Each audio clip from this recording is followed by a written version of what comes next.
સુરતમાં ફરી એક હત્યાને લઈને કાયદો વ્યવસ્થાની સ્થિતિ સામે સવાલ ઊભા થઈ રહ્યા છે। ત્યારે આ વખતે તો મિત્રોના ઝઘડામાં સમાધાન કરવા ગયેલા યુવાનની ચપ્પુના ઘા ઝીકી હત્યા કરાતા ચકચાર મચી ગઈ છે। હાલ તો પોલીસે હત્યારા 3 મિત્રોને અટકાયત પણ કરી છે। બેસ્તાન પોલીસ મથક વિસ્તારમાં એક પછી એક હત્યાની ઘટના બની રહી છે। થોડા દિવસ અગાઉ સસ્પેન્ડેડ પોલીસ કર્મચારીએ ભાજપ નેતાની હત્યા કરી હતી, ત્યારે હવે એક મિત્રની મિત્રએ હત્યા કરી હોવાનું સામે આવ્યું છે।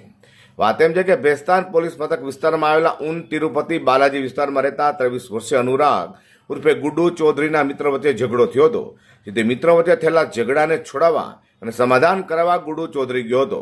તેના જ મિત્રએ તેના પર ચપ્પુ વડે હુમલો કરી દેતા લોહીલુહાણ હાલતમાં અનુરાગ ઉર્ફે ગુડ્ડુ ચૌધરીને હોસ્પિટલમાં ખસેડવામાં આવ્યો હતો।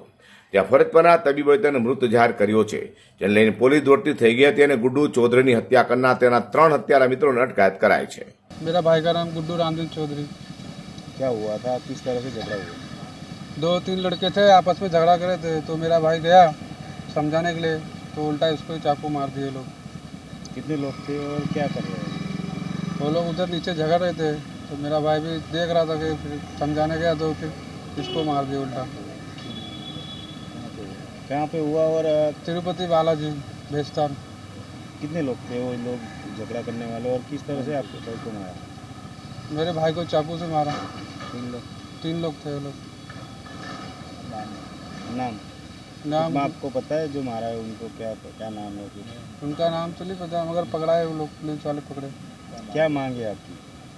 सख्त कार्रवाई हो उसकी। સુરતમાં મિત્રોના ઝઘડામાં સમાધાન કરવા જતા યુવાને મોતને ઘાટ ઉતારી દેવાયો હોય, જેને લઈને યુવાનના પરિવારજનોમાં શોકની કાલીમાં છોઈ જવા પામી છે।